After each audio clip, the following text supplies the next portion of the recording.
This video sponsored by BuyMode shopping app. BuyMode e-shopping application is one of the best online shopping app now available on Play Store and App Store. Click below link and install application. Thank you. Welcome to మన chef. నేను మీ మాధవిని. ఈరోజు మన recipe వచ్చేసి pesarattu premix అండి. ఈ పెసరట్టు ప్రీమిక్స్ని ఒక్కసారి చేసి పెట్టుకున్నారనుకోండి, మీకు ఎప్పుడైనా టిఫిన్ చేసే టైం లేకపోయినా 10 నిమిషాల్లో పెసరట్టు వేసుకోవచ్చు. మామూలుగా అయితే మనం పెసరపప్పు నానబెట్టి అంతా ప్రాసెస్ చేస్తూ ఉంటాం కదా, ఆ ప్రాసెస్ అంతా లేకుండా సింపుల్గా ఒక్కసారి ఈ పొడిని చేసి పెట్టుకుంటే 10 నిమిషాల్లో పెసరట్టు వేసుకోవచ్చు అనమాట. అంత సింపుల్గా చేసుకోవచ్చు. టేస్ట్ కూడా చాలా బాగుంటుంది. ఎలా చేయాలో చూపిస్తాను. చూసి మీరు కూడా ఒకసారి చేసి స్టోర్ చేసి పెట్టుకోండి. 2 months వరకు నిలవ ఉంటుంది. ఈ పెసరట్టు ప్రీమిక్స్ కోసం నేను ఇక్కడ పొట్టుతో ఉన్న పెసరపప్పు 2 కప్పులు తీసుకున్నాను. 2 కప్పులు పెసరపప్పుకి 1/2 కప్పు బియ్యం తీసుకోండి. రెగ్యులర్గా మనం ఇంట్లో వాడుకునే బియ్యాన్ని 1/2 కప్పు వేసుకొని వీటిల్లో తగినన్ని నీళ్లు పోసి ఒక 2 సార్లు నీట్గా కడగండి. మీరు కామెంట్స్లో ఖచ్చితంగా నన్ను అడిగే క్వశ్చన్ ఏంటో తెలుసా?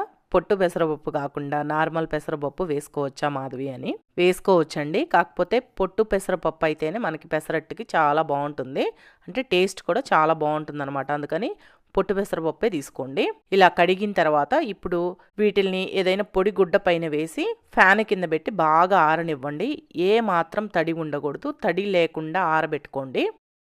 ఇప్పుడు చూడండి, నేను ఆరబెట్టి చూపిస్తున్నాను. ఈ విధంగా బాగా ఆరాలి. ఎక్కడ తడి లేకుండా బాగా ఆరబెట్టుకోండి. ఇలా ఆరిన వీటిల్ని ఇప్పుడు ప్యాన్లోకి తీసుకొని ఫ్లేమ్ని లో ఫ్లేమ్లో పెట్టి ఒక 3 నిమిషాలు వేయించుకోండి.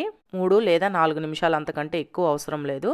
జస్ట్ మనకి ఎక్కడైనా తడి అలా ఉన్నా కానీ అది మొత్తం పొయ్యి లైట్గా వేగితే సరిపోతుందండి. మరీ ఎక్కువ వేయించేసుకోవద్దు.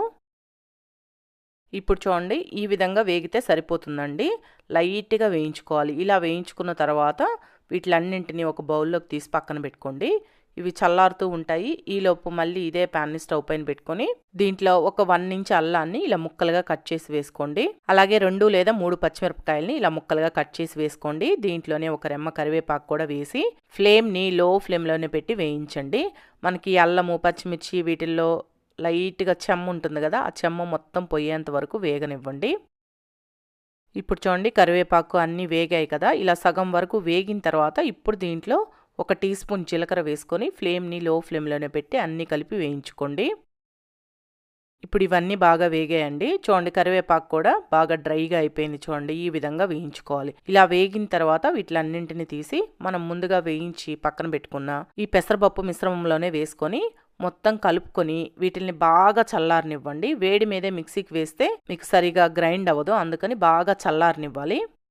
ఇప్పుడు ఇవి చల్లారిన తర్వాత దీంట్లో నేను 1 టీ స్పూన్ ఉప్పు వేస్తున్నాను. సరిపోకపోతే మీరు